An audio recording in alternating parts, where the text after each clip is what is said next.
Good morning, everyone. Welcome to the continuing Budget Subcommittee department hearings. This morning's presentation will be part of the the Public Works Department budget hearing. So we can begin that if you'd like to, and invite Ms. Hutchinson, if you'd like to join us. Begin whenever you're ready. I'm sure you're all set up. Good morning, Mr. Chair and Councilmember Reich. Yeah. Don't be offended. No, I am not. Busy schedule. Council members members will be joining and leaving throughout the morning session and the rest of the sessions. And this is obviously available for streaming for the public as well as for council members to review. So don't worry about that. Well, thank you very much. I'm happy to be here. I'm Robin Hutchison, the Department Director for Public Works. This is a milestone for us each year where we get to present to you the Mayor's recommended 2018 budget, which highlights both our change items as well as our operational items. Our presentation today is divided into 5 parts. The first is a departmental overview. The second is a summary of our budget. The third, and where we'll likely spend the bulk of our time, is on change items. The fourth is our operating budgets for both general fund as well as our utility funds. And then lastly, I'll be joined by Jenny Hager, the Director of Transportation Planning and Programming, who will give an update as required by the ordinance on the 20-year streets funding plan.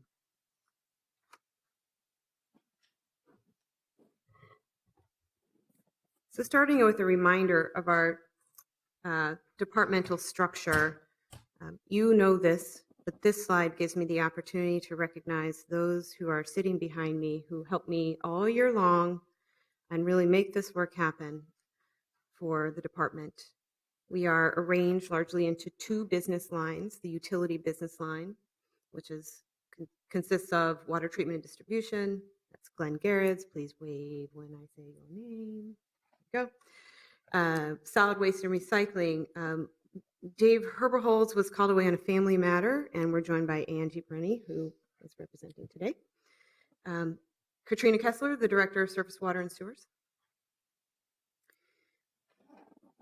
The transportation business line is 4 different divisions: transportation engineering and design, Don Elwood; transportation maintenance and repair, Mike Kennedy; traffic and parking services, John Wirchus; and Director of Planning and Programming, Jenny Hager. These 2 business lines are supported by business administration. That's Brett Jelly. And along with Brett Jelly is our Director of Fleet Services, John Scharfbillig.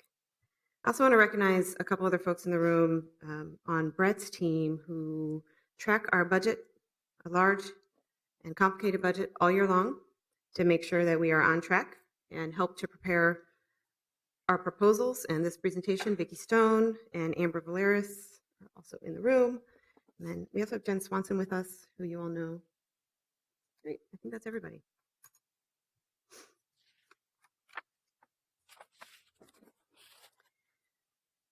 In our 2017 budget, we had 981.6 full-time employees.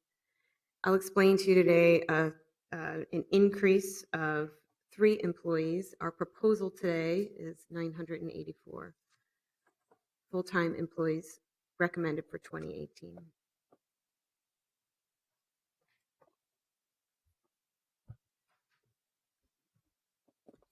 Without a doubt, the department's largest investment is in our people. We convened this year a series of retreats for the division directors, trying to coalesce around what makes the department unique, why we exist. And we decided to use the results of an employee survey that we got back that said over 80% of our employees said they were proud to work for the city and proud to work for Public Works. We put out a 1-question survey to our nearly 1,000 employees and said, what makes you proud? And in 5 days, we had 230 responses, and 227 of them were positive. Those are pretty good. That's pretty good. Mhm. And with this, we have been talking about this. I have been using this in our work nonstop because our greatest investment is in our people. That's reflected in our budget. And we really coalesced around this idea that we exist as a department because every day, as a department, we take pride in making Minneapolis better, and we do that by responding, collaborating, and improving conditions around us. And we need this kind of pride and loyalty because the job is big. This is but a subset of the work that we do, that we maintain and operate on a daily basis.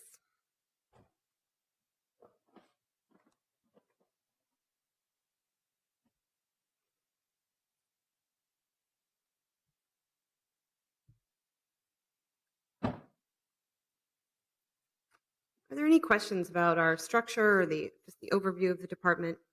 Any questions so far? No, I think we're clear on that, Robin, but I thought I'd also take this opportunity to introduce some of the council members who have joined us.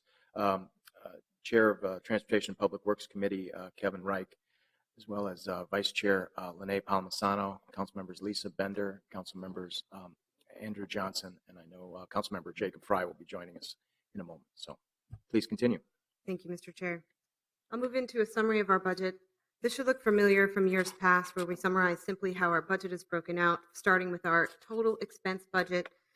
Our total expense budget is approximately $370 million. About 2/3 of this is attributed to our enterprise funds, and I'll dig into that a little deeper.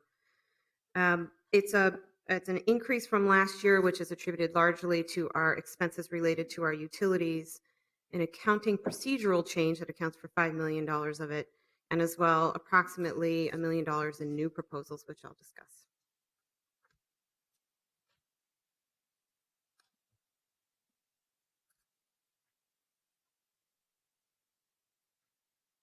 Similarly, we have an increased revenue budget for the year, up from $367 million from last year. These increases are attributed to the increase in charges for service, fees, permits, and state aid that we receive.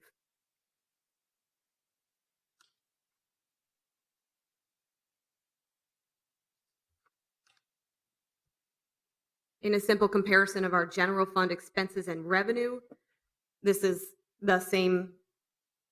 These are the same bars as you've seen last year and years before. Snow accounts for our largest single expense within the general fund, followed by street maintenance and our traffic operations.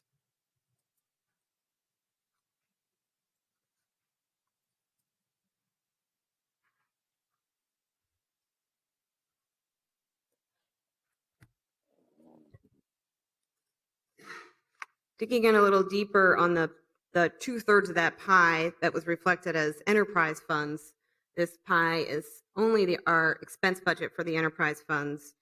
Of the 224 million is related to enterprise funds, the largest of which is sanitary sewer, followed by drinking water, parking, solid waste, and stormwater.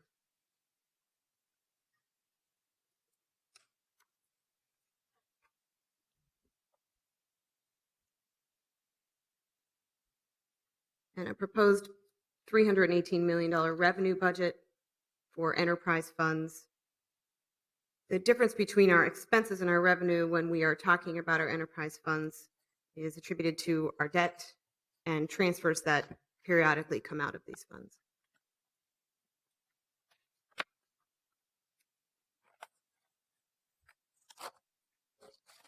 In a similar table now, showing only our utility or enterprise funds, drinking water, the largest in revenue, though sanitary sewer, the largest in expense. That will be a theme in our presentation in a bit.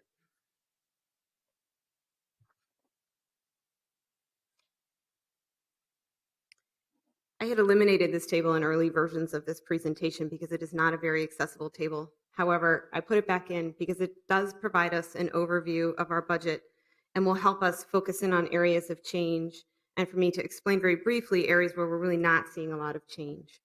So I'll use this to show the areas that are simply inflationary in nature in our budget, and we'll set those aside, and then we can focus more on the areas of change in the budget.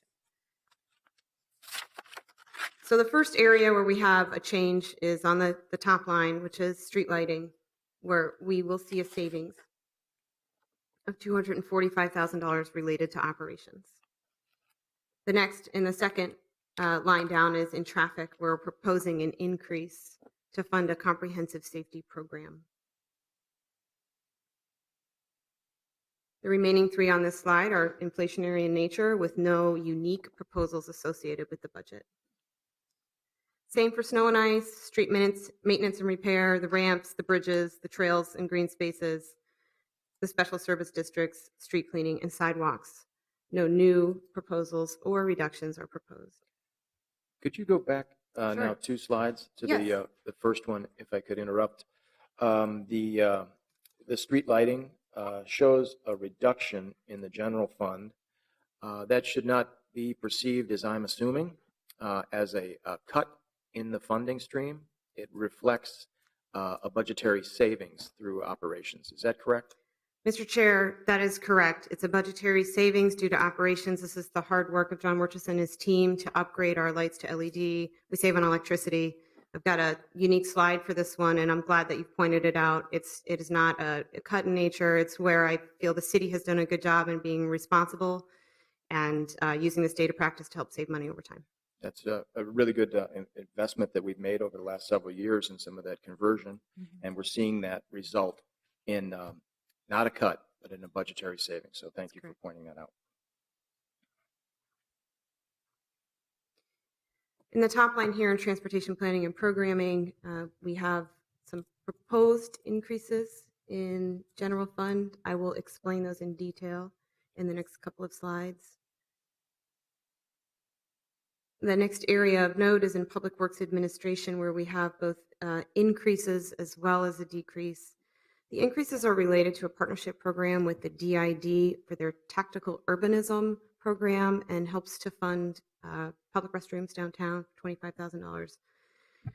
There is $725,000 that is reimbursement for Super Bowl activities. And then there is a reduction of $325,000 that is attributed to three things, really. Some of it is vacancy savings that we're able to apply. Some of it is savings that we will have in our malls and plazas operations. And some of it is that we will need to purchase less salt this year due to a pretty good stockpile that we have, as well as some advancements in technology.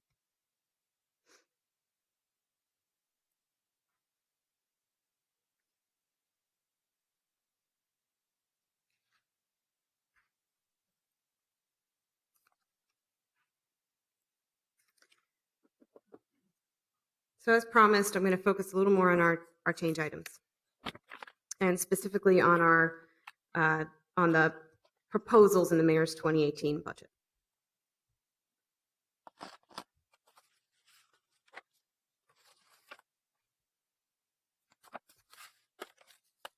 About 2 weeks ago, the City Council adopted a policy for Vision Zero. Vision Zero is a national and international model that seeks to eliminate fatalities and serious injuries as a result of crashes on our streets. The very first step for Vision Zero to achieve this goal is a public commitment, and you've done that, and I commend you for it.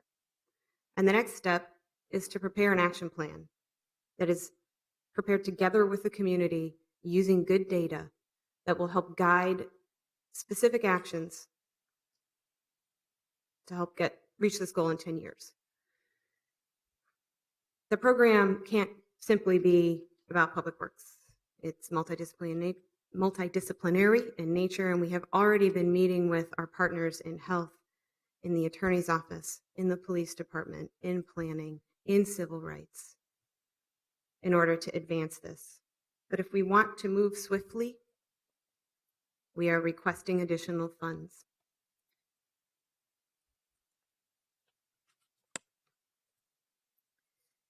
In order to stay on this schedule, we are proposing the addition of 2 staff people full-time. 1 to manage the program and bring in the multiple disciplines and keep the project on track. And the second is more tactical in nature and focused on implementation. Communities that have seen the greatest success have prepared action plans that looks forward 10 years, but outlines a very specific set of implementation strategies for the 2-year horizon. We feel strongly we need to prepare this action plan, and the first one we do is the most important. So in addition to 2 positions, we are also proposing the addition of one-time funding to prepare this action plan for $150,000.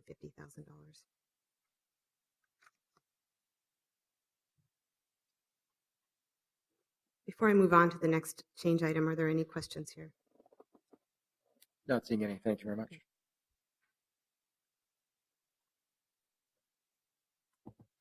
The next change item is born out of a collaboration between divisions.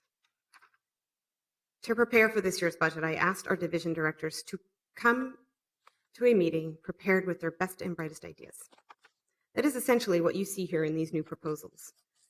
This one is particularly interesting because Jenny Hager and Katrina Kessler collaborated on this idea to jointly fund a position that will help the city implement green infrastructure, more green infrastructure. This position is needed so that we can use the data that is being provided by the modeling that we are doing in order to choose the best possible locations to build green infrastructure. It's also necessary because we need someone who can help us focus on street aesthetics and design as we're implementing these more green infrastructure related projects. We have to leverage the partnership between stormwater management and transportation planning and programming in order to see results on our streets. So this one position is shared between the general fund and the stormwater fund, $75,000 each. And we would like to be able to assign this person to our capital projects so that as we're building our capital projects, we're thinking about green infrastructure right away. Before you move on, I just wanted to check, where was this additional FTE reflected in the table on change? So in the tables, you will see it under transportation planning and programming as $75,000. If you'd like. No, that's fine. I just wanted to be pointed out. Just want to go back. Right. And we have a question from Councilmember Johnson and then Councilmember Reich. Thank you, Mr. Chair. I'm excited about this position. I think it's important work, and I look forward to seeing bioswales and other green infrastructure incorporated in capital projects. My question for you is, why is there a split between the general and stormwater funds, and why not entirely out of stormwater funds?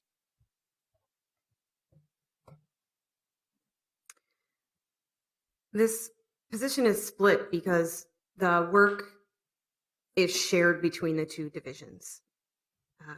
Katrina's job is quite unique from Jenny's job. Jenny's job is to think ahead for the next 5 years in a capital program and determine the projects that we need to build. Katrina's job, at least part of it, is to think about how we treat and clean our stormwater before it hits our streams and rivers. It begins in one place. It is a shared responsibility when we start putting infrastructure on the surface of the street. They each bring unique skills and abilities to be able to implement this kind of infrastructure on our streets. I think fairly it is divided between those 2 areas of expertise. Thank you. And this would be an ongoing, both general It's an fund? ongoing request, correct? Okay, thank you. Councilmember Reich? Thank you, Mr. Chair. So on that note, it seems as though we've got what we would have a data-driven and performance-focused approach to this investment.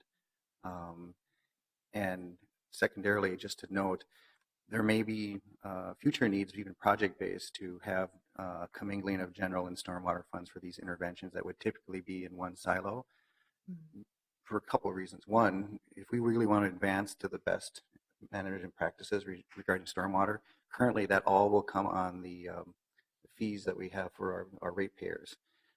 I think we can only push that so far, Yet I think our opportunities to actually drive change in this area, that'll be the balancing act. And I think the general fund, I think, is an appropriate place if we really want to take advantage of what we're trying to do through our capital improvement projects.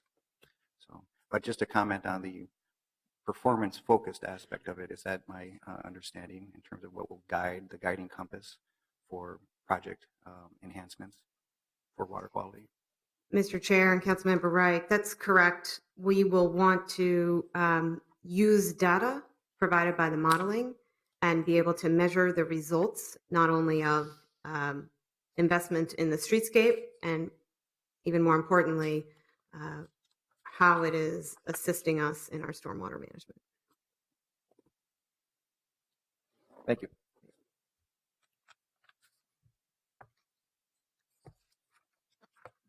The last change item to highlight in the mayor's 2018 proposed budget is one-time funding for $250,000 to update Access Minneapolis, which is the city's current transportation master plan or implementation plan. This plan is 10 years old and it has served the city well.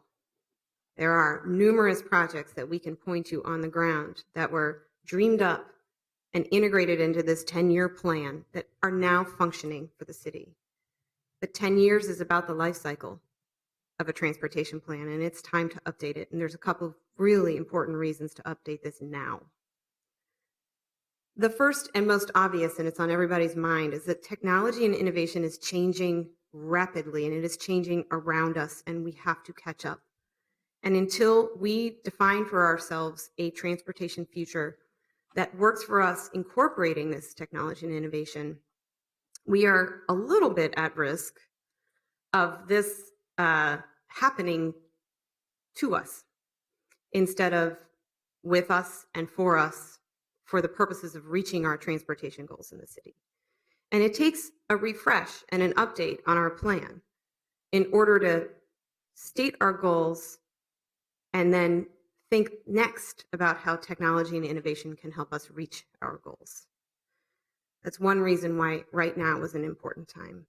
The second reason is opportunistic, and that is that the comprehensive plan is well underway, and there are broad principles that will eventually be adopted by the city in the comp plan.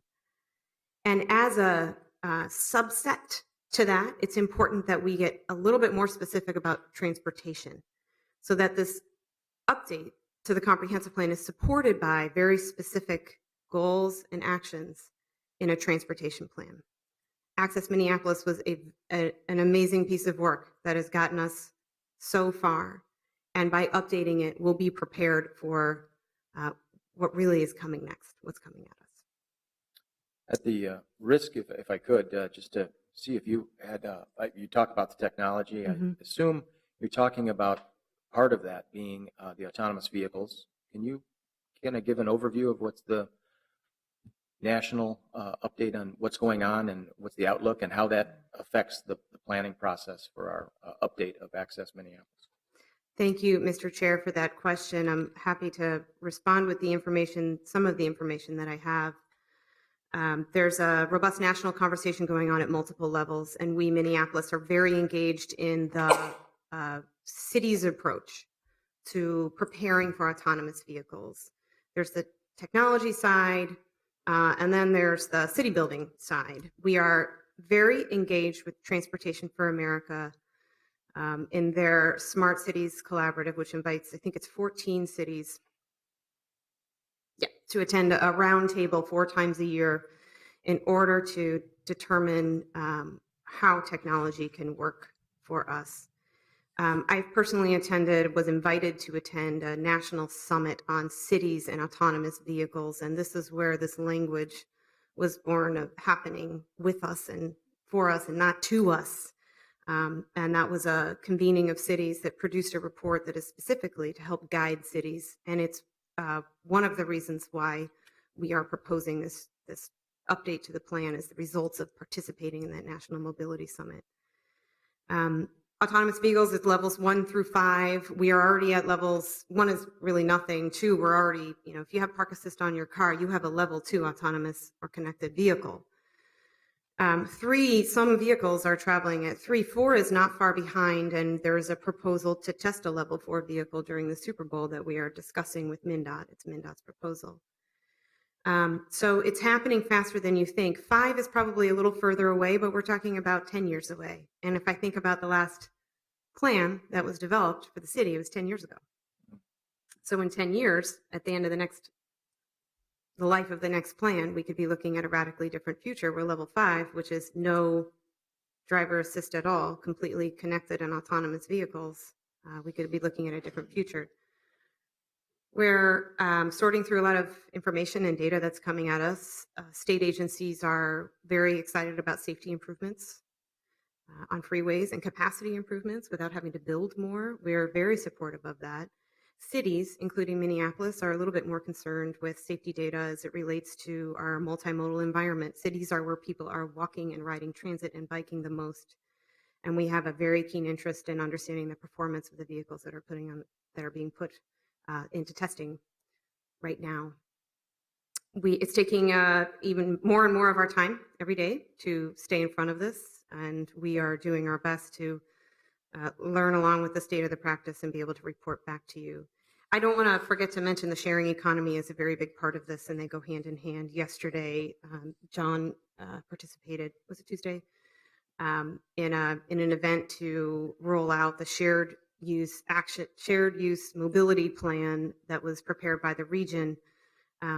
So advances in technology come along with a changing of the business model and how transportation is being used. So it's probably too much information for a budget presentation right now, and that's just a small slice of what's happening at the national level and how we've been involved. Yeah. Thank you. Councilmember Wright.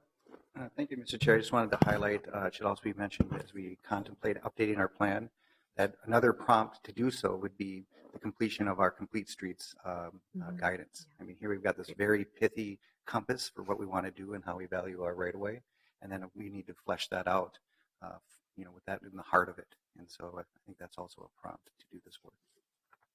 Thank you, Councilmember. Any other questions? Not seeing it. Any other questions on our change items? At this, I see Councilmember Bender. Thank you, Mr. Chair. Just a quick comment, and I could make this at the end as well. But, I wanted to reflect a bit on the changes we've made so far in the Public Works Department and then the proposed changes. I really appreciated you taking the time to give us more of a full look at the work that the department is doing. Sometimes we focus a lot on the change items, and I think it's actually really helpful to look at the full body of funding and what it's producing. I know there was a motion at the Board of Estimate and Taxation to reduce the levy. So I wanted to reflect on the investments that we've made so far and how I think those and these proposed investments are actually really fiscally prudent for our city and really important to fund. Particularly because I think there was a lot of discussion about one-time funding as part of that discussion. I wasn't there, but I know the chair was. In our first year in this term, we made a significant investment in staff in the department that's led to a more robust approach to transportation planning. And I think we're seeing the fruits of that across the city. It's allowed us to, even though I think staff is working like crazy, it's allowed them to have some hope of programming all of the extra money we funded in the capital budget through the 20-year Parks and Streets Agreement because they were ready to go. It's allowed us to use our capital and resurfacing program as a way to increase and improve livability on our streets, increase transportation options, and fulfill all of the policy direction that we've given your department, and do it in, I think, a more efficient way.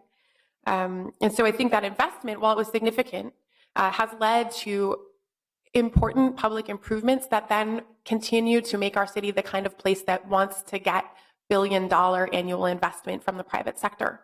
So it's good, smart investment. These particular items this year, I think, are similar. Looking at our long-range transportation plan is preparing us for all of the growth and change that we're expecting to continue to see and making, again, our city a place that people want to invest in and live in, move to. The stormwater item that some of my colleagues talked about, over time, if we do it well, will hopefully reduce our overall investment in aging infrastructure. So I think there is a lot of synergy here between the overall theme of us making small investments that over time are really smart for our city and really continue to lead to us being able to grow into the future. So that was just a reflection. Thank you for the time, Mr. Chair. Sure. Thank you. Okay, we've been through 3 of the 5 items on our agenda today. This 4th item is an explanation of our proposed operating budget.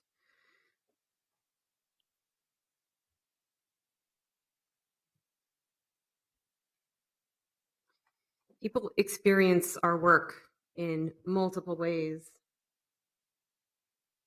whether it be sidewalks, trails and green spaces, plowing of snow, street cleaning. I can't keep up with the animation. It's too fast. It's too fast.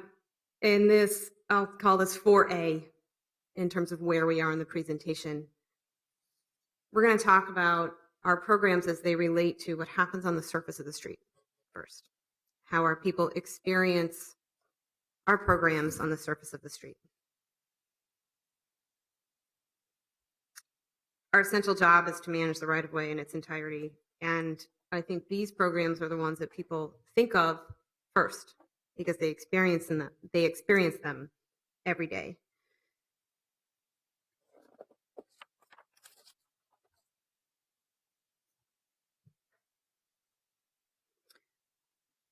So I mentioned that I would talk a little bit more about this savings, the $245,000 savings, and I don't think I need to talk too much more about it, but this $6.1 million expense budget includes a $245,000 reduction in our electricity expenses overall, and that's a result of installing LED lighting over a couple years of investment. We converted an additional 548 in 2017, and we intend to continue to convert over the course of this year, at least 100 over the course of the year as part of this expense budget. I asked the team to tell me something about the street lighting program. We talked so much about the LED program, and I asked them to tell me about a piece of work that might be more hidden from view. And they told me that year to date, 102 poles have been hit by vehicles that we've had to repair. So I don't know what's going on out there, but 102 poles have been hit by vehicles that have needed repair, and it's this program and this team that attends to that as it happens.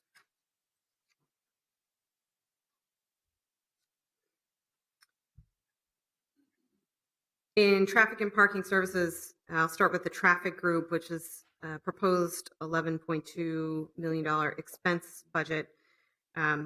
The key things here is that we maintain and operate 800 signals, 100,000 traffic signs, all of the pavement markings.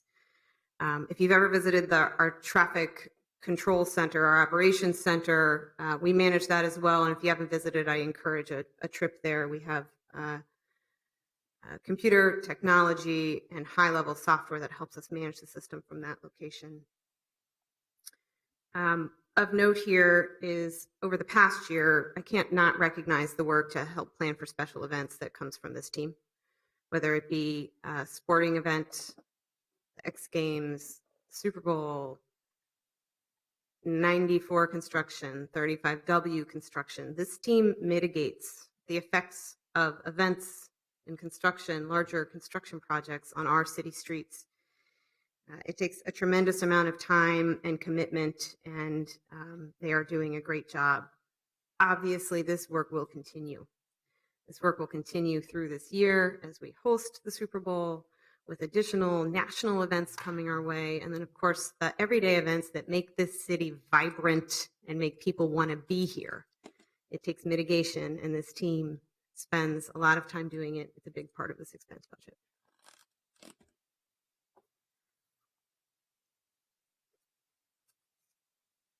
Just briefly, on-street and off-street parking, I'll go through. It's a $4.8 million expense budget. It's quite similar to last year. This is to support our management of the on-street parking system, parking meters, special permits and zones, and critical parking areas. And then our off-street is a bit unique. We manage a larger portfolio of both city and state-owned and leased parking ramps and parking lots. Just a backcast to last year, we made additional improvements and investments in security to several of our lots. We will continue to make needed investments in the ramps, both the ABC ramps as well as our own.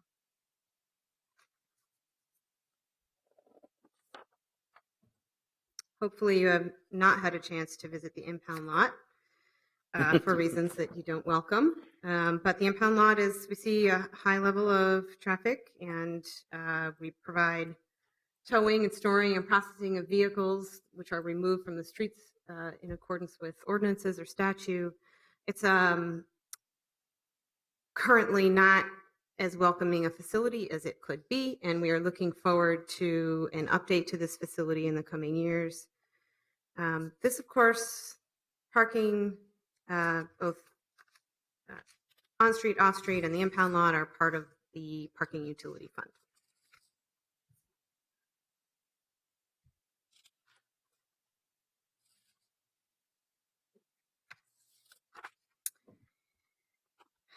He doesn't like to talk about this, but Mike Kennedy is nationally recognized for the work that we do in snow removal here. He's invited a couple times a year to speak at conferences on how we do the work. I took a ride along on a Friday night during a heavy snow day, and I have a whole new appreciation when we talk about the people and the job that they do, and our investment, our greatest investment is people like our snowplow drivers who are in the middle of the night, clearing snow, narrow streets. It's a big job. It's a hard job. And this, to me, is absolutely budget well spent. This $13.7 million will help us keep streets and alleys and sidewalks safe and passable during snow events. I always like to point out at this time, we talk about 1,000 miles of streets in the city. During a snow event, that becomes 3,000 pretty quick, with 3,000 lane miles because of the several passes. It's an important function of the city, of how we operate. And I also want to point out about the expense of it. Really, the cost of snow plowing is snow emergency, for example, really results in overtime. Most of our snow budget, if there is such a thing, is really just a cost of readiness to prepare for and be prepared for any of these kind of major events. But the regular events that aren't on snow events, snow emergencies certainly play a big role. I know Councilmember Johnson had a comment as well.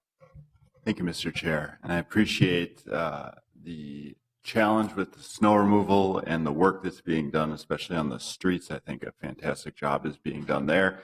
I'm not on the TPW committee, and so I don't get an opportunity to say this often. I know this is something that we've discussed as well, but I have a lot of frustration over the sidewalk condition.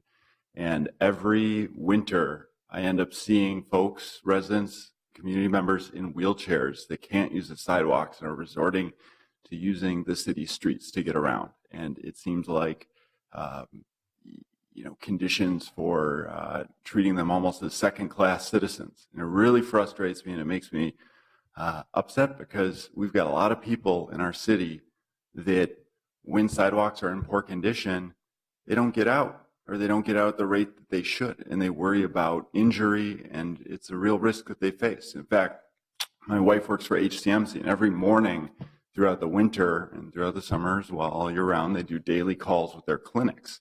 And every single day last winter, they had staff members at a clinic somewhere reliably every single day that were unable to come to work because of a slip and fall injury on sidewalks. And so there's this huge consequence of the condition of our sidewalks that isn't necessarily visible either, because we're not seeing it firsthand. And I know there's been improvements. I know there's a study. It was supposed to be due this summer. I know now that's looking like at some point this winter or in the spring. I guess it's just frustrating because it feels like year after year after year, it doesn't get much better. And I think it's a major accessibility issue for folks in our city. And the city's been around 150 years, and I feel like we can do better. And so, keep the conversation going, but I think we need major change here around the sidewalks. So, and feel free to comment or add on that. I'm sure it's a concern shared by colleagues as well. Mr. Chair and Councilmember Johnson, thank you very much for your comments. We heard you and other council members last winter and were able to make an immediate change in our procedures to reduce the notification time so that private sidewalks are cleared more quickly. We got some very good feedback about that procedural change, and we'll be implementing that again this year. At the same time, we are preparing a winter maintenance study. Our first draft of that, we didn't feel would have a big enough impact. We asked for more, and that's why it is going to be later in coming to you, because we had to dig deeper on the problem and the range of solutions that we should be considering. I agree with you. We want to have a bigger impact. We made good progress on the procedural change, but we should be having a bigger impact. So we've asked for additional work, and we'd be happy to share that with you as soon as it's ready. And your comment is noted. I'll say it one more time. We've heard from you, other council members, and we've heard from people ourselves about the frustration with this problem, and it is a priority for us.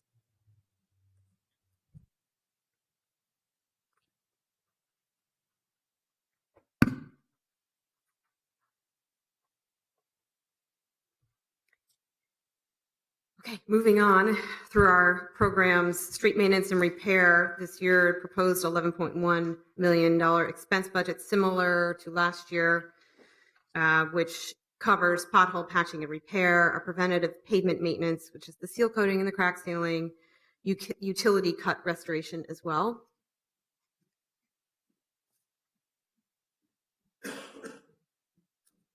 Separate from the enterprise fund, we provide maintenance and repair to our parking ramps, $3.3 million expense budget.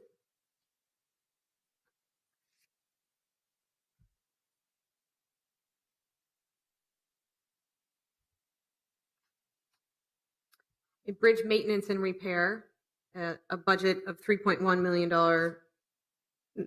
supports basic maintenance and repair on numerous hundred bridges throughout the city. This is the work that we do when a bridge is perhaps not ready for a full reconstruction, but does need maintenance along the way.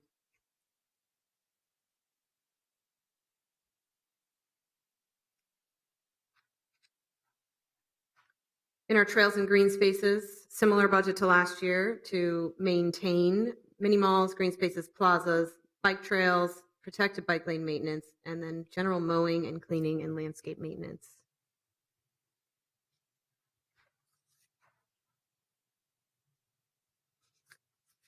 Special service districts are divided into two categories, the non-DID and the DID. The city managed is run through our general fund, that is the $1.7 million expense budget. The self-managed is DID and West Broadway as well, with a $6.2 million expense budget.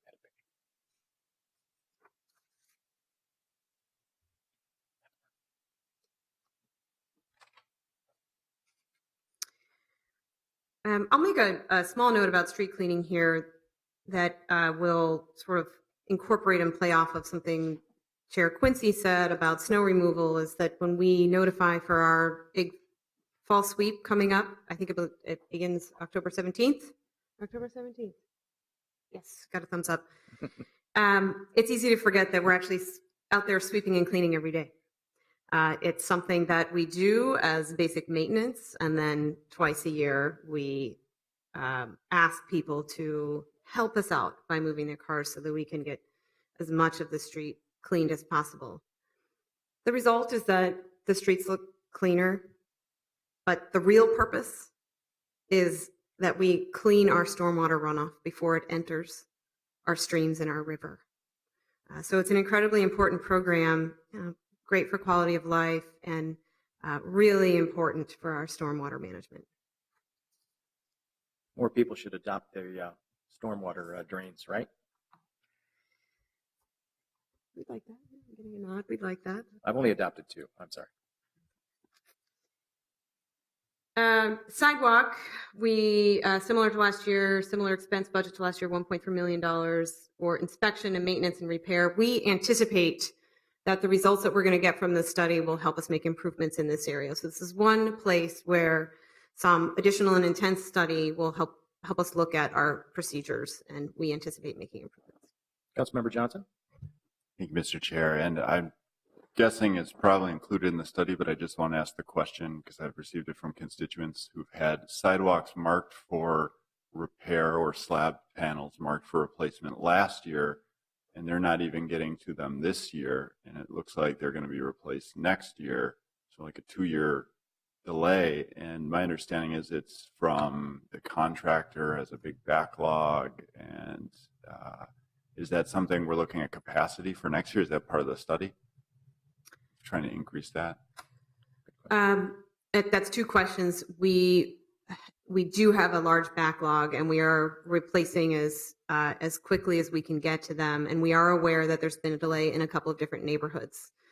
And if you, we'd be happy to talk with residents about when it's been marked, when they can anticipate their sidewalk being repaired, and I'll follow up with you after to get detailed information.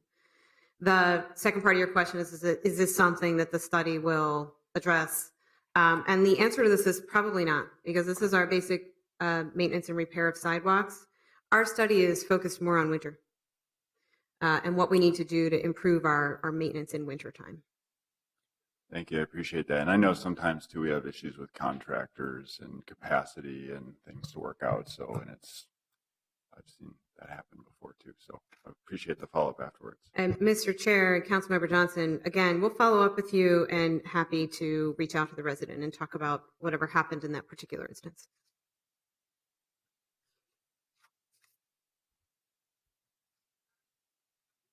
In transportation planning and programming, a relatively small expense budget ensures that we're coordinating our policies and our actions to meet the broader goals of the city in transportation and how we program all of our capital improvements.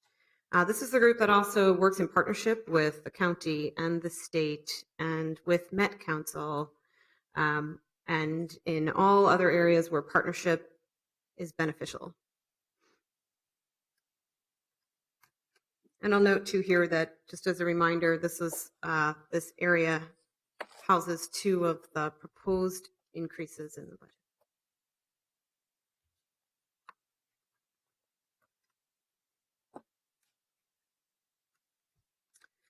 So surface transportation management, I felt this last year, I feel it again, that it needs just a little bit of explanation. And this is how we manage the day-to-day right-of-way activities, whether it be issuing encroachment permits, assessments, real estate management, and utility connections.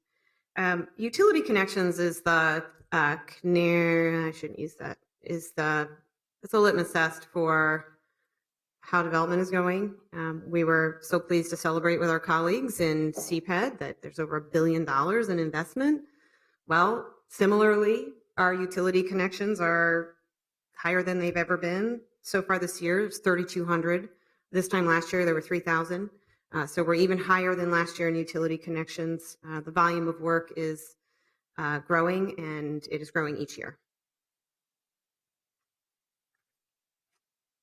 Can you help clarify that utility connections? Are you talking about new construction requiring utility connections as the right-of-way management? The 3,200. Is that Would that be just all coming new? from growth, or is it just an expansion of need for existing houses, for example? I need a lifeline. Both. Thank Both. you.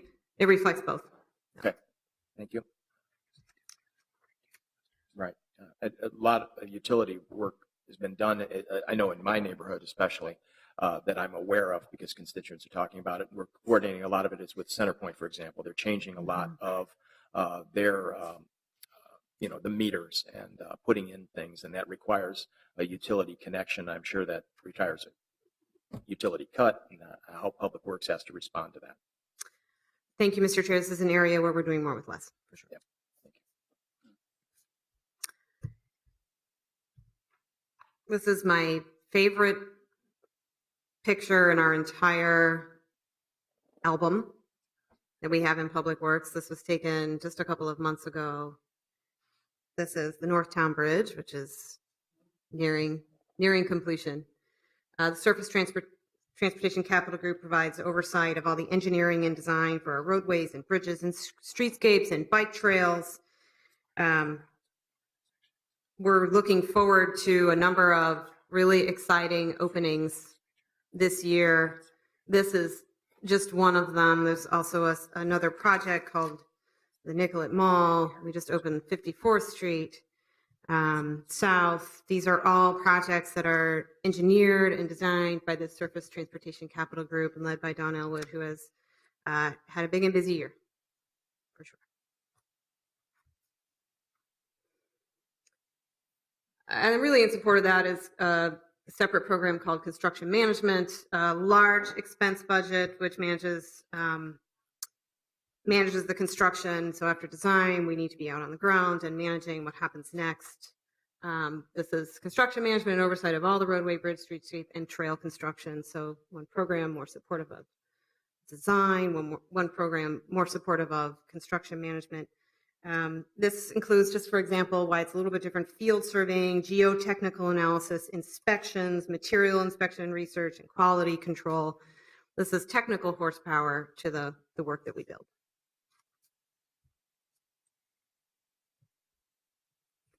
And then an internal service fund serving internally to the city is fleet operations. And here John Scharfberg has built a culture of service. We serve all departments of the city, and we serve an extremely large and diverse fleet, ranging from snooper trucks for bridge inspection to ladder trucks used by the fire department. This group is highly skilled. An expense budget of $35.9 million to serve the fleet needs of the city. And last but not least is Public Works Administration. This is within department leadership to support really all of our finance personnel and process improvements.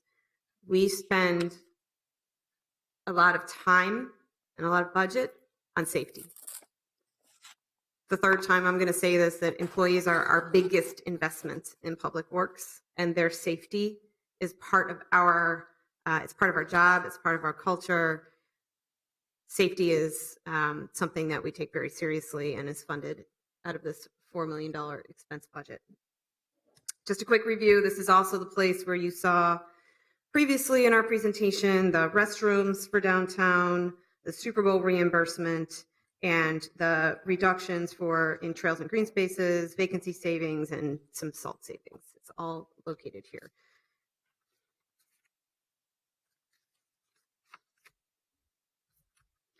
It's a lot of information, and we're at 4B out of 5, so we're almost done.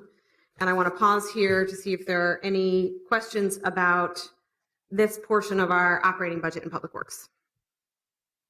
Not seeing any. Thank you very much. Great. There is also the less visible part of what we do in Public Works.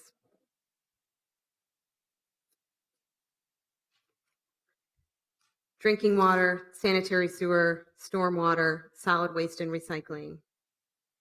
These are vital services that we provide for our residents.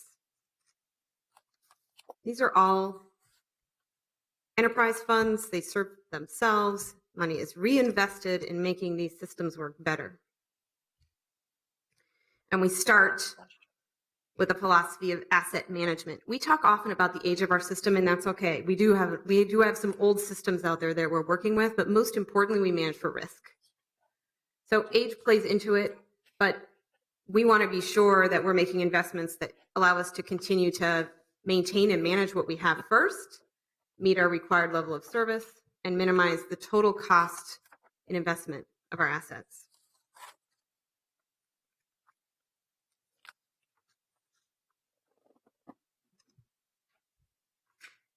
Asset management is it's actually a hallmark of Glenn Garrett's work in drinking water. We have a $60.5 million expense budget in drinking water. This is to support treatment and distribution. We produce over 80 million gallons of water annually. You Yeah, figured out that's how to- right. That's right, yeah. You figured out how to produce water? That's pretty cool. We do. It's not drinkable until we produce it. Some notes here in this proposed budget. We've got some really exciting capital improvements going on related to our drinking water. This photograph is of the new filtration system that's being installed at Fridley. Right now, it's a giant hole. It's worth going and checking out. It's pretty interesting construction. It's a lot, but it's really important to note that there are some items that we've managed extremely well and been able to keep flat from last year. So we are flat on the use of our electricity. We're finding savings in the use of our chemicals, and that helps keep our rates for our taxpayers as low as possible while we're making needed improvements to the infrastructure in the facilities at Fridley. I know we've been joined by Councilmember Fry. I neglected to mention that earlier, but also Council President Johnson, who has a question. Thank you, Mr. Chair. Thank you, Mr. Chair. And Ms. Hutchison, looking at the news, there certainly is more attention being paid to the use of groundwater for the suburbs around us. And I'm hoping that we're looking, and I know we are, a potential of selling more water. How do we initiate conversations, or how do we kind of get a heads up? And I just would like an update about I know we had a contamination issue with Brooklyn Center with one of their wells, and I think we were giving them or selling them water for a while. But how do we evaluate what would be the best place to look at selling water, and how much do we pay attention to what our neighbors' needs are as far as new wells, or if they have issues with challenges with their wells, we have some contamination some places. So how I know the Met Council is looking at water, but I mean, are we in the mix on that of looking long term for more potential customers for our water sales? Mr. Chair and Council President Johnson, it's a robust question with many moving parts. I'll start, but I will probably ask Glenn Garretts to assist me with a response.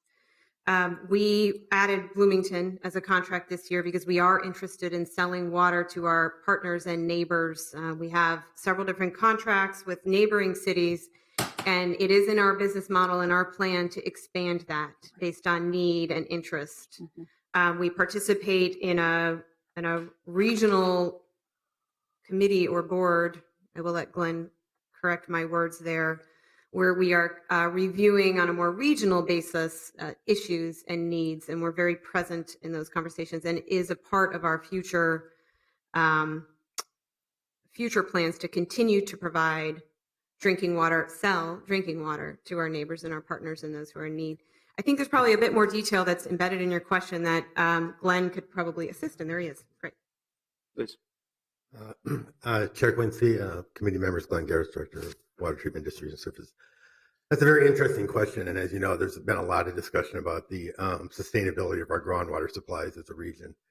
And there's a group that was put together by the legislature called the Metropolitan Area Water Supply Advisory Committee that at one point Council Member Colvin Roy actually sat on that. I'm a member of that committee right now.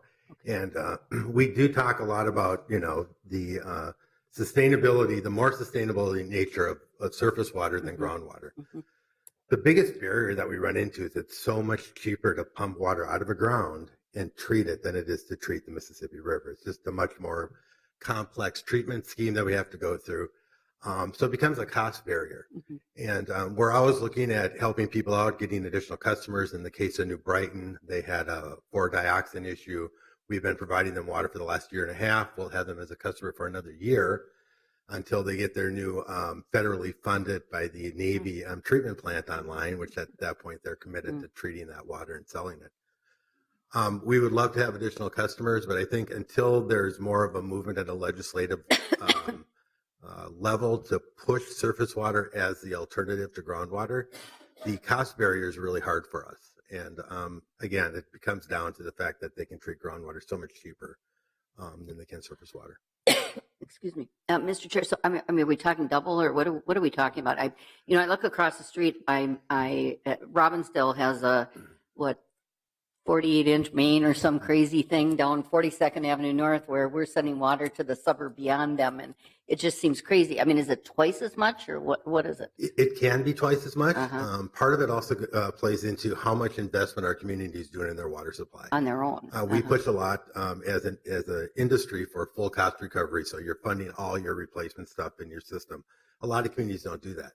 They keep their rates artificially low by not investing the amount of money that they should in their infrastructure. That's going to come back a bite at some point in time. But that's something, again, we really don't have control over. So all we can do is, continue to make a great high quality water, try to keep our costs as reasonable as we can, but still make the investments that we need to make in a 150-year-old water system. Okay, thank you. That's very helpful. Councilmember Johnson. Thank you, Mr. Chair. Oh, Glenn, hold on. We got one more. Now you got me curious here on this question about the increased cost, because I think one of the many great things about our water system is how wonderful it comes out of the tap, treated and balanced and all of that. And so in other cities where they're doing groundwater pumping, don't consumers have to do water softening or things like that? And how does that change the total cost of that water delivery compared to Minneapolis water? Does it start to balance out a little more at that point? I mean, I hope they're paying attention to that as well and thinking about their residents and the total cost of getting that water out of the tap. Chair Quincy, Councilmember Johnson, that's true. When we do our rate comparison, we try to adjust for that in terms of how our rate compares to a community that doesn't soften. There are groundwater communities that soften. Bloomington is one of them. Richfield, Eden Prairie, there are communities that soften. Part of the issue with the softening thing is that historically that's always been a pretty strong union, the folks that sell water softener salt and in-home water softeners. They have a very much an interest in continuing to have communities that get groundwater so they can sell water softeners to those communities. So that, there's a lot of barriers to getting us further distributed throughout the metro area. But we have excess capacity and we'd love to sell it. There are some cost barriers there, though. Thanks. Keep up the great work. Thank you. I don't know, Glenn, if you can walk away yet, because I know I was just going to make Chair Reich has a question. well, not really a question, just a comment. There's other barriers in terms of perception. Not everyone knows that Minneapolis city water is the best water around. And so actually, Glenn and his troops, we had a little event at the Water Bar in Northeast Minneapolis with the mayor of New Brighton to just really explain what our water means in a very sort of social setting. And you should have just seen their faces light up with, wow, you guys really have the Cadillac water system. And of course, they're a customer of ours for the time being. And I think legislative pressure can come in many forms. And I think one is a broader conversation about redundancy. And that could be a foot in the door as well. Stick to your system. We're not going to tell you what water you should have, but we should all the region should be a redundant region. And of course, we're contemplating our role in that as well internally. That can be an external conversation. And then if we are the redundant backup for the whole region, that's the foot in the door for perhaps a better, cost-effective, higher quality, and a more honest approach to water. Because right now, I think we just explained how many externalities and kicking the can on the cost has created, an artificially low price tag. And the psychology of people, they really get riled up when their taxes go up, but less so when they go to Home Depot for whatever reason. Chair Quincy, Councilmember Reich, I will take a moment here to put a shameless plug in for next week on the Commons. We will have our new Minneapolis tap water drinking trailers out on the Commons. Thursday is National Day Without Drinking Water, or Day Without Water, basically. So we'll be out in the Commons, I think from like 11 to 1, giving away free water samples, as well as trying to promote the great quality of our drinking water in Minneapolis. What do you mean free samples? What are we talking about there? We're talking free samples. Councilmember Johnson and then Council President Johnson. I was just going to say to Councilmember Reich, the breweries love the tap water too, by the way. So it reduces the cost. So a little friendly competition between Northeast and South Minneapolis here, but I love it. No water, no beer, no water, no coffee, no water, no whiskey. Council President. Thank you, Mr. Chair, Mr. Torres. So, but I mean, reading that the DNR lost this lawsuit on White Bear Lake, I mean, that's going to maybe change the landscape a little bit as far as groundwater use, would you say? Chair Quincy, Councilmember Johnson, yes, it definitely will. I mean, there's been some discussion about, what is the DNR's role to make sure that they are, making sure that the water of the states are available to all the people. That is a huge ruling, and if that stands up, it'll be interesting to see how that plays out in the long run. Okay, thank you.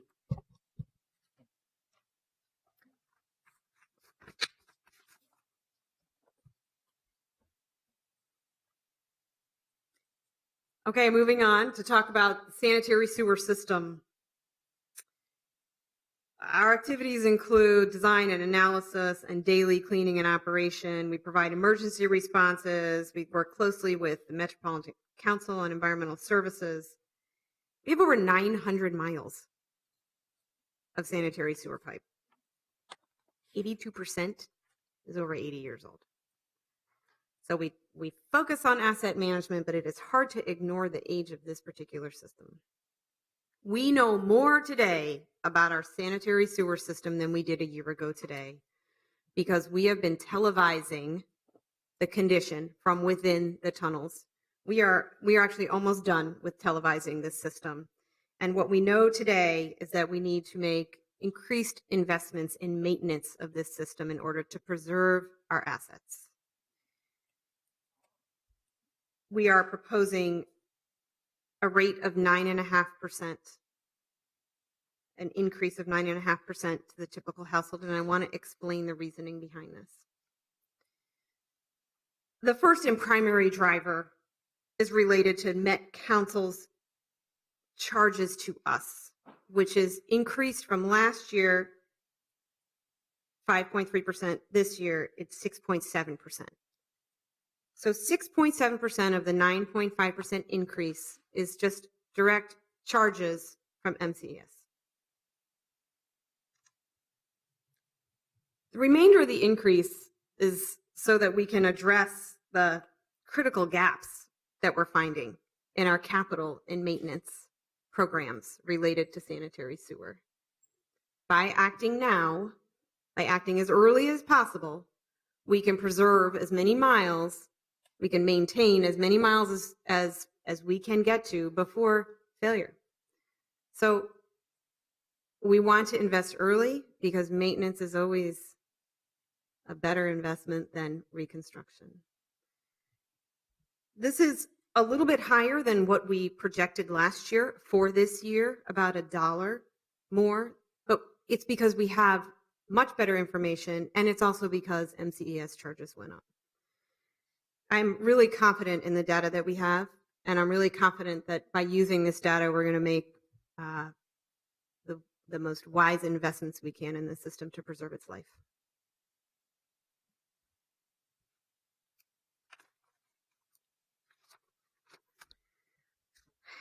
Also within the Division of Surface Water and Sewer is a stormwater program.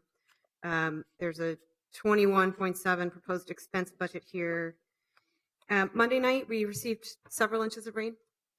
It was a pretty good rain event here. 4 crews were called out and were handling problems citywide with some flooding. This is a part of our work to manage rain events, but really the most important part of our work is to collect and treat the stormwater before it enters our rivers and streams. And that is an everyday activity.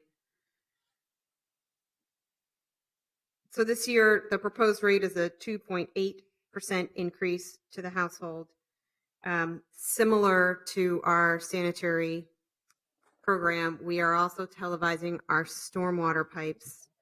We have a good amount of televising done, though less than the sanitary side, and enough to know that we, similar to the sanitary side, need to increase our investment in order to preserve our system. We're also really hopeful that we will have additional modeling results, which if you are on Transportation and Public Works, you heard all about this, that will help us target our investments through this next year.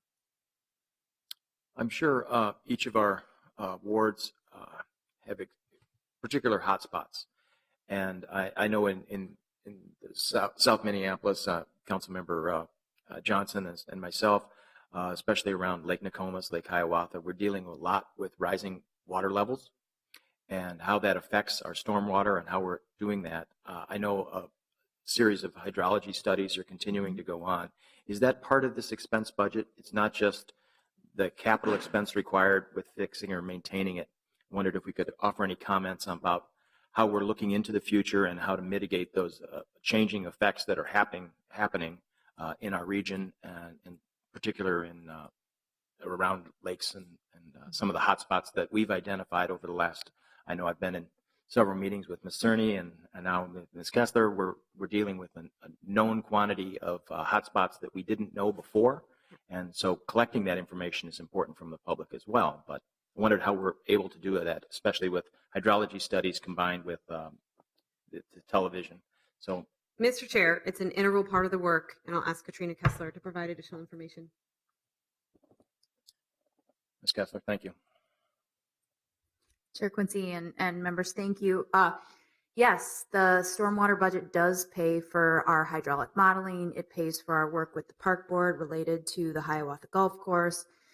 This question related to the interaction between surface water and groundwater around Lake Nokomis is within scope not only of the periphery of what we're doing related to the golf course, but what we are continuing to work through with the park board and the park board of commissioners is how do we get more information as a city and as a park board to understand if there are actually increasing groundwater levels there. There's a gap in the DNR and the regional groundwater data set. We don't have that level of precision. And so one thing that we're using this fund to invest in right now is installation of 2 groundwater monitoring wells south of Nokomis, where we have a contract that we just started with Bar Engineering to figure out where we should put those wells so that we can help fill that data gap with the park board and with the DNR and with the airport and with Richfield. And as water knows no boundary under the ground or on the surface, we need to work together to figure this out. And this is the fund that critically goes to pay for our hydraulic modeling, our water quality modeling, our flood mitigation work, and our tunnel rehab.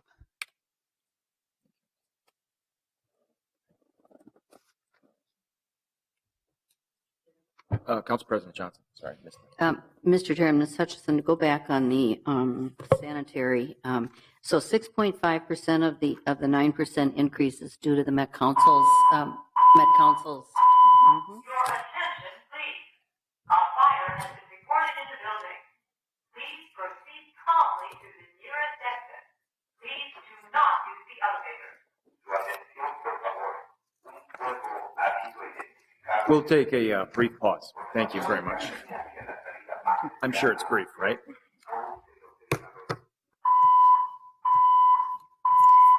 attention, please.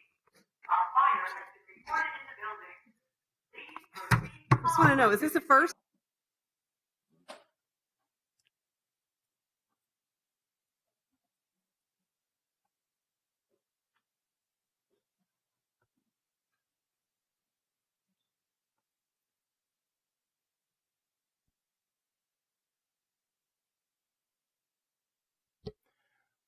Okay, Council President Johnson, you were saying?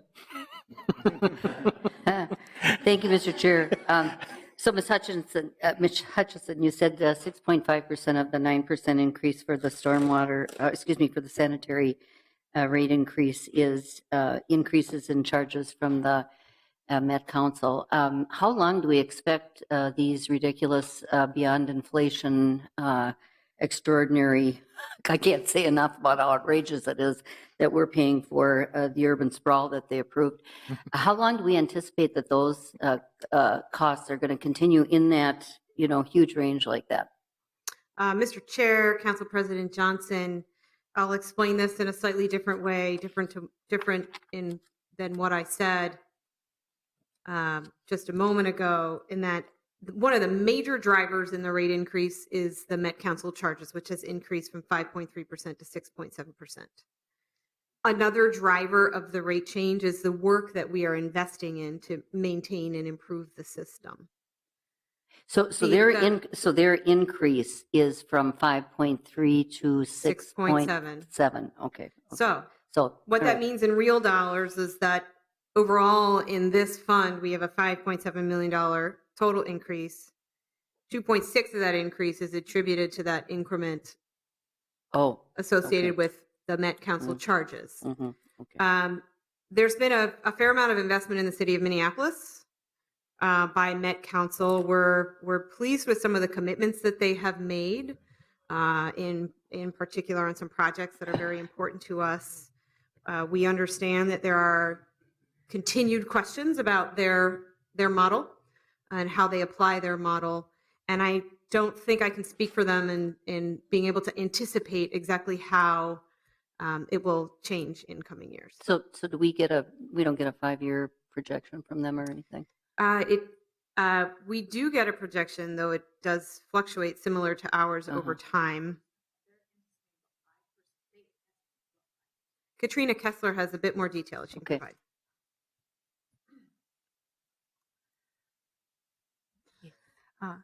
Chair Quincy and Council President Johnson, it is true that historically the majority of the costs that we and others pay to the Met Council has gone to debt service payments based on wastewater treatment plants and collection systems that serve communities further away from Minneapolis. That is shifting.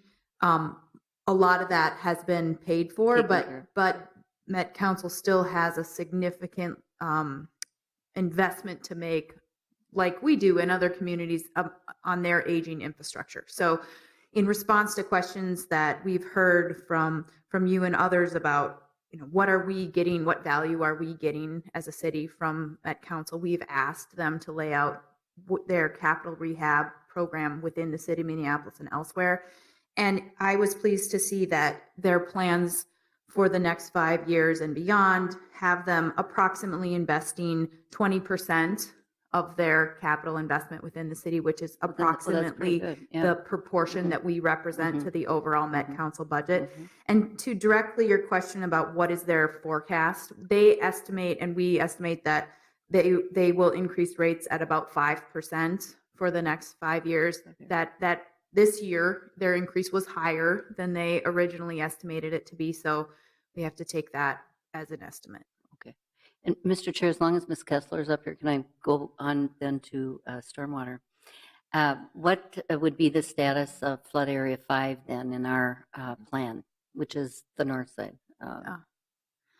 Chair Quincy and Council President Johnson, that's an excellent question. So we presented at the last Transportation Public Works Committee our overview of our hydraulic modeling and how we anticipate the results of that being available in 2018 to inform where we do the investment going forward. In the meantime, we're moving ahead with a number of pilot projects, one of them being the remainder of Flood Area 5. And we hope to have a design for that in the early part of 2018, and then Great. we can program that. Thank you so much. Great. Thank you.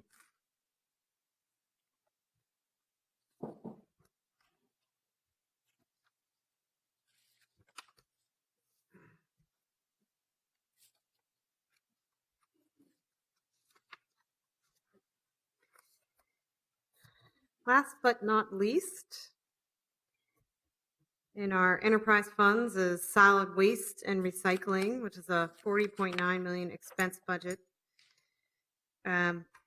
It's worth noting that Dave Herberholz and his team were rated top service in our resident survey from last year, number 1. And it's no wonder when you can leave a mattress out and somebody will come pick it up. That's great service. And it is valued. It is valued by our residents. We manage the collection of solid waste and recyclables and white goods and yard waste for over 100,000 residential customers. We have a proposed increase in our rates of 1.8%, which is slightly less than we had projected for this year when we spoke with you last year about our budget.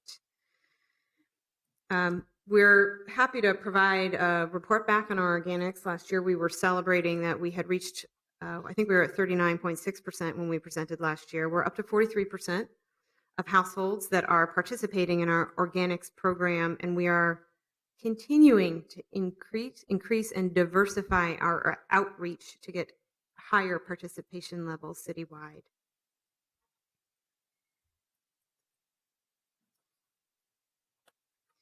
I want to commend the team that works so hard on Results Minneapolis. We have found results extremely helpful in tracking our waste stream. On the top part of the slide, we are what we're looking for is that the dark blue bar continues to decrease as the lighter blue and green continues to increase. The bottom of the slide shows that we're actually now achieving a 37% diversion rate, and this helps us achieve our goals as a city.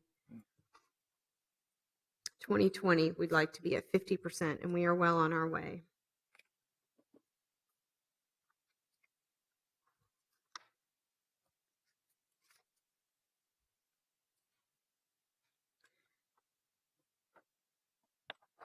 We've combined, I've given you information about each one of our enterprise funds, and we've combined them on this graph to show you for this year and projecting into the future what the monthly utility bill would be for an average home in Minneapolis.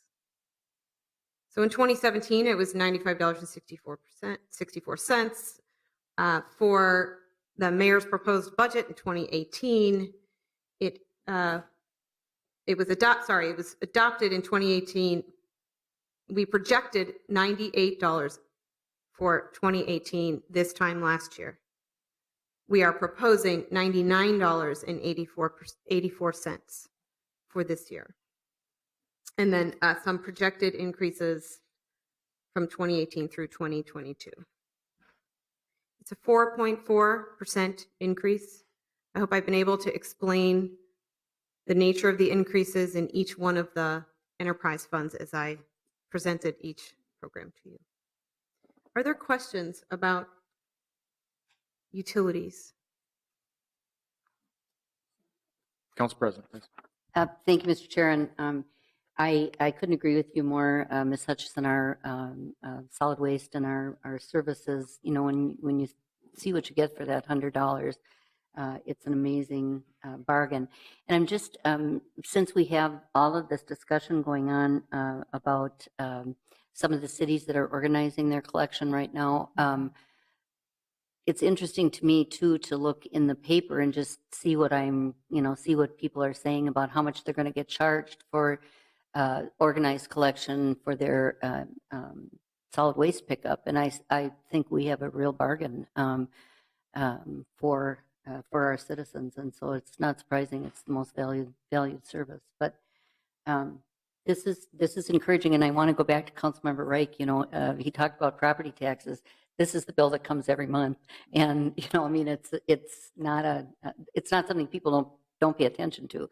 But I think we have done in our staff a really good job of, you know, maintaining this aging infrastructure, but also keeping the costs down. So I want to thank everybody that works on that. It's amazing crew. Mr. Chair and Council President Johnson, thank you so much for that feedback.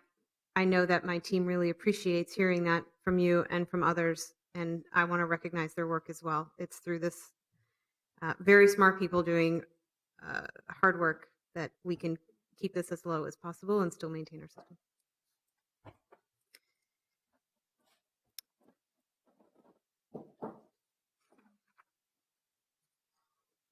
Mr. Chair, are there any remaining questions about our change items or operating budgets?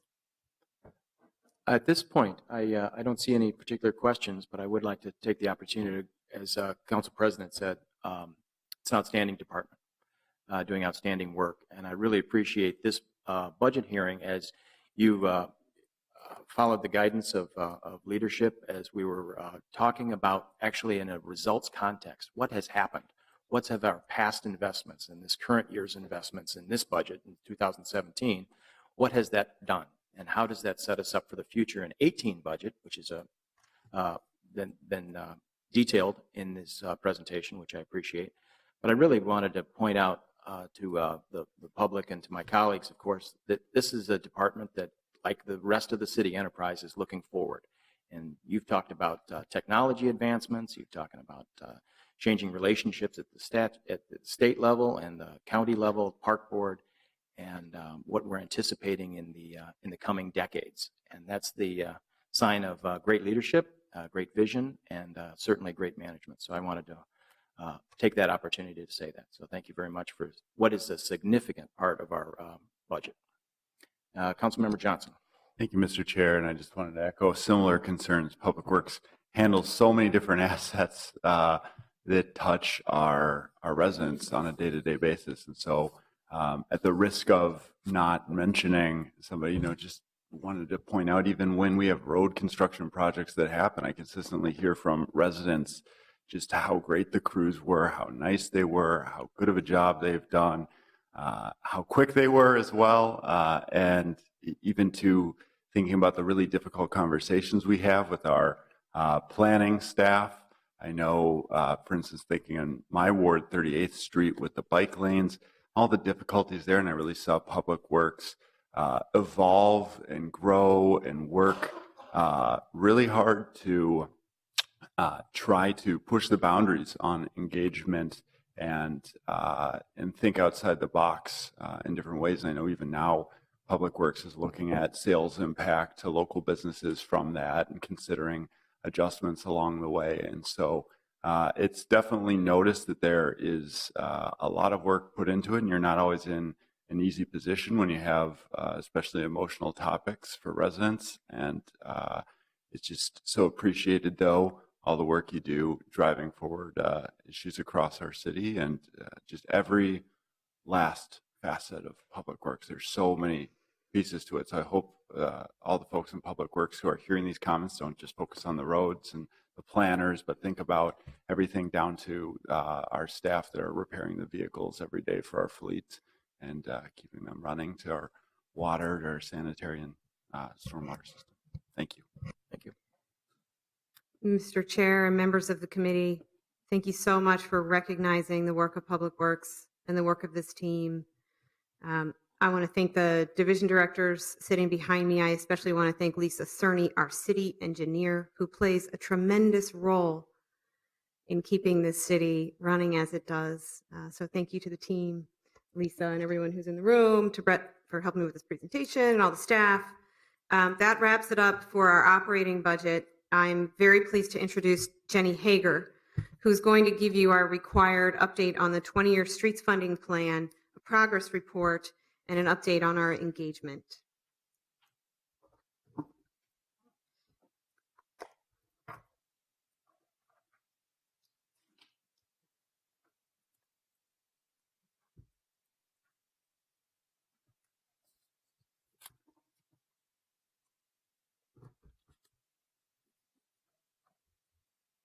Ms. Hager, welcome. Good morning. Thank you, Mr. Chair, committee members. Jennifer Hager with Transportation Planning and Programming and Public Works. I'm here today to present to you an update on our 20-year streets funding plan. I'll start by reviewing what we've been up to over the last year. First, in our work to reach out and engage the public further on this important plan. Also to review our 2017 paving projects and what is coming up in 2018. And then finally, to discuss our utilization of a criteria-based system that focuses on racial and economic equity.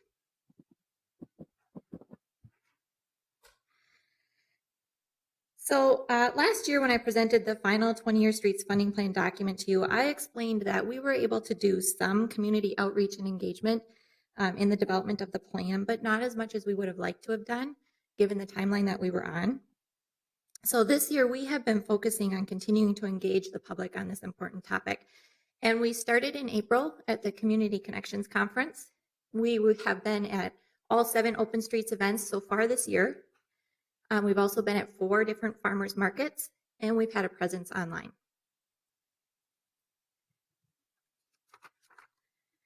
We've tabled at each of these events and asked one question.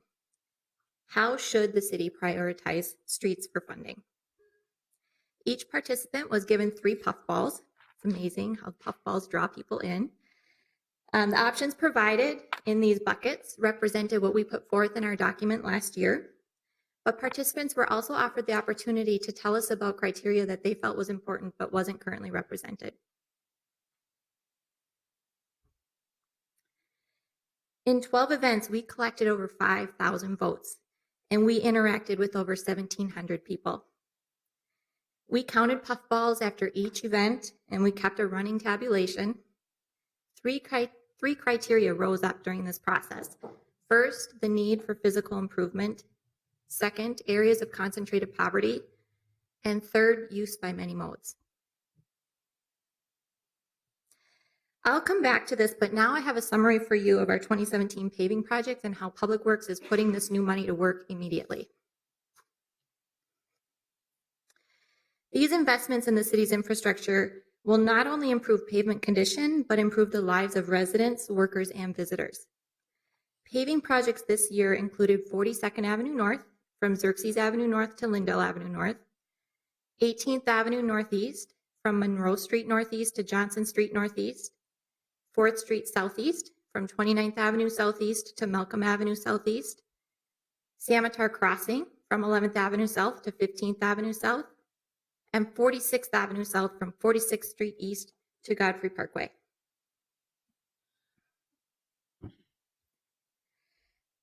(42nd Avenue North). This project is about 45% complete, and it's expected to be complete next year. This project was initially programmed in 2019, but was moved up to 2017 with the availability of the new funding. By advancing a shovel-ready project, Public Works quickly adapted to the funding availability, which allowed additional projects to also move forward in the near term. 18th Avenue Northeast, it's about 30% complete. It is expected to be complete this year yet. 4th Street Southeast is about 75% complete. It will be complete next year in order to allow for further coordination with active development sites along this corridor. Samotar Crossing. This project makes an important non-motorized connection between downtown and the Cedar Riverside neighborhood. It also includes reconstruction of a portion of 5th Street. It's about 40% complete right now and will be complete next year. 46th Avenue South is about 95% complete. It will be complete this year. This new street improves access and mobility for people walking, biking, taking transit, and driving, with direct connections to the Grand Round system, Minnehaha Falls, and Metro Transit's A-Line Bus Rapid Transit. Our asphalt resurfacing program is an ongoing program where we try to complete 25 to 30 miles of resurfacing each year. This program generally extends the useful life of our roadways by 10 to 15 years, while opportunistically incorporating biking and walking improvements.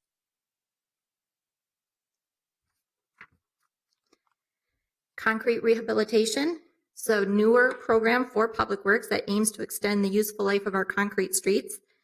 This year we had projects up in Waite Park, which is nearly complete,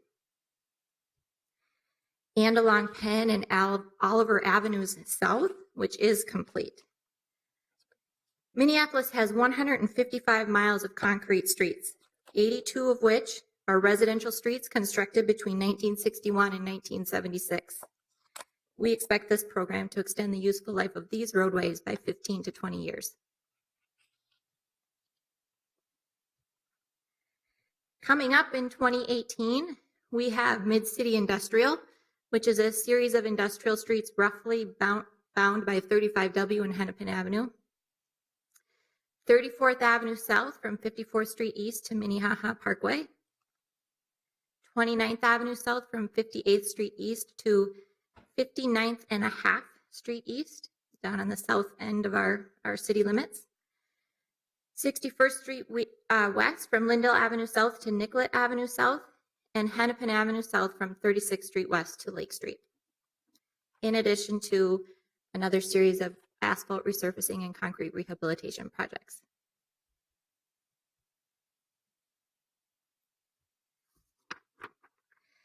When we look at projects that are beyond 2018, generally projects in 2019 are in early design phase, and projects in 2020 to 2022 are in planning and project development phase. We've provided more detail for you in the appendix of the hard copy that you have about where each of these projects in the out years are.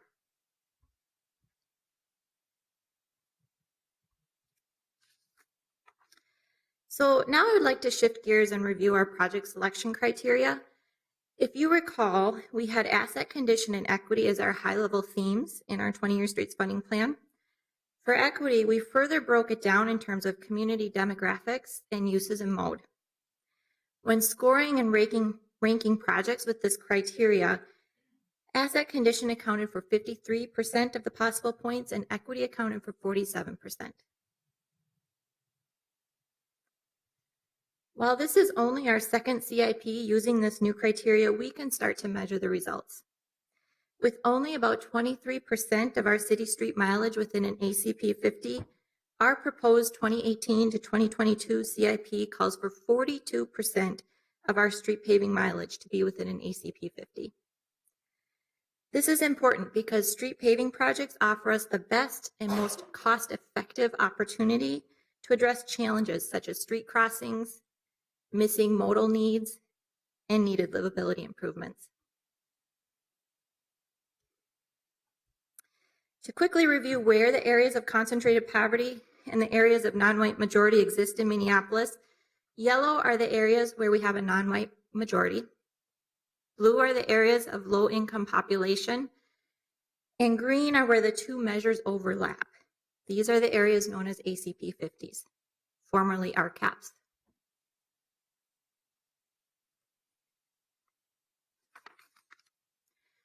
But equity in transportation is about more than just geography.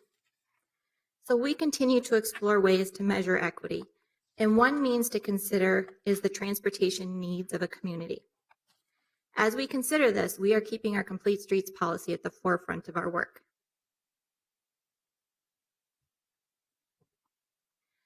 One measure we are tracking is our investment in improved walking and biking facilities. The proposed 2018 to 2022 CIP will result in 34 miles of improved pedestrian facilities and 33.8 miles of improved bikeways. This is a sum total between reconstruction projects and standalone biking and ped projects and programs.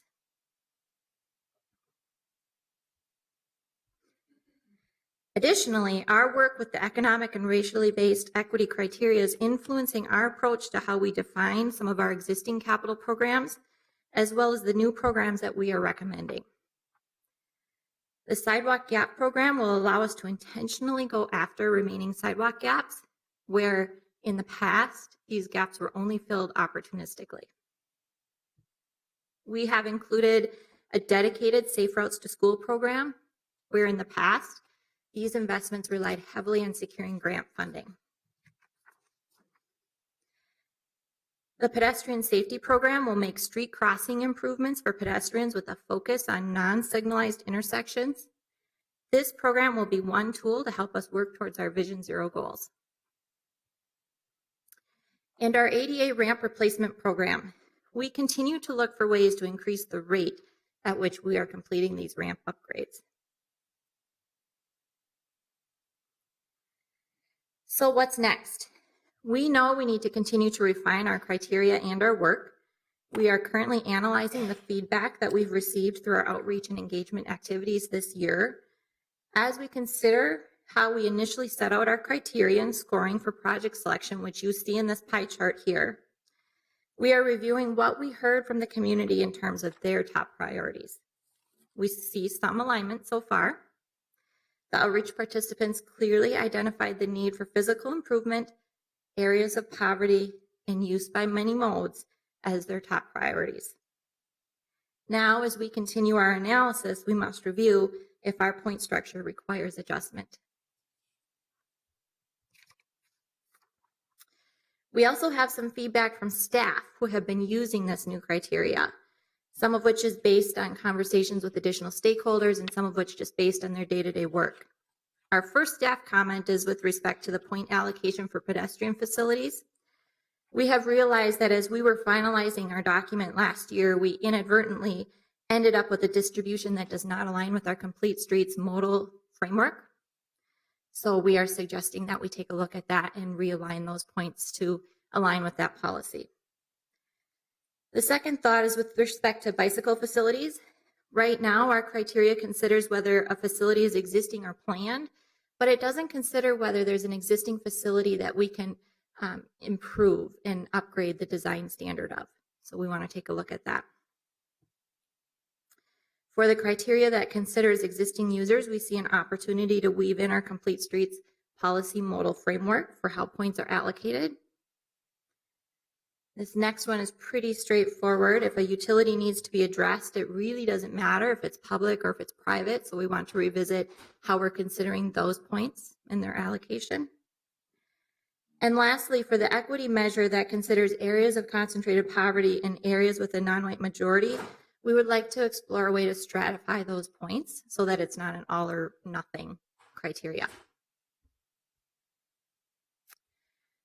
That concludes my update and presentation for you today, but I'd be happy to take any questions that you might have. Not seeing any direct questions. Now I do. Councilmember Bender. Thank you, Mr. Chair. I just really wanted to make a comment.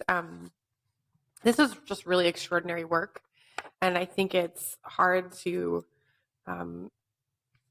say strongly enough how big a shift our approach to streets has been over the past 10 years, I would say, or maybe, even over the last 4. And the fact that our staff has been able to lead us through this change is really significant. So I just wanted to say thank you to our staff and our new director, who's jumped right in and I think has really kind of taken our work to the next level. We're getting a lot of national attention for our work. I know our staff has been presenting and talking with colleagues around the country. I know I get calls about it. I think the way that we're engaging community in decisions about transportation infrastructure is innovative in and of itself and meaningful.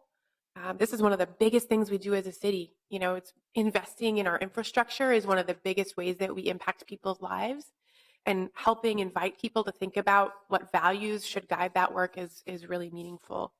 It was even less than 10 years ago, we didn't even really look at resurfacing and reconstruction projects in this way of transformative change in neighborhoods.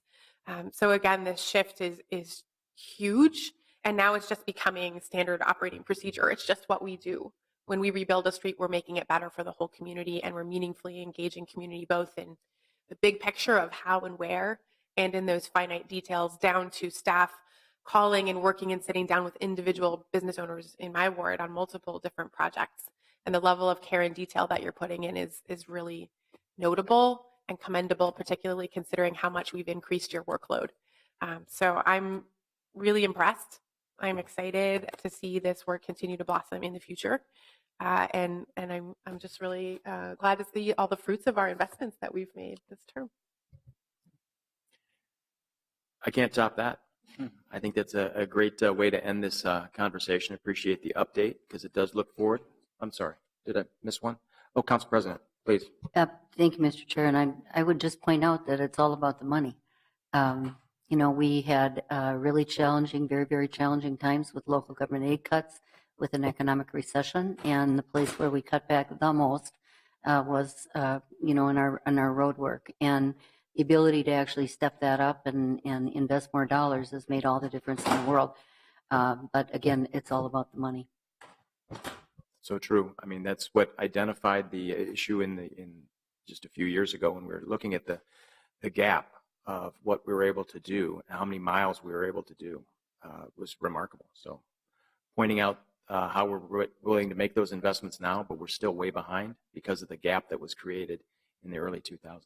So worth mentioning. So thank you very much on how this informs the work going forward and a long-range kind of vision. And it's consistent with our policies and our procedures. So good. Thank you very much. Thank you. Seeing no further questions on this, I appreciate the staff making this presentation and then combining it with this long-range vision. So this presentation is adjourned for the day, and we'll reconvene at 1:30. Yes, 1:30 for CPAC. Thank you.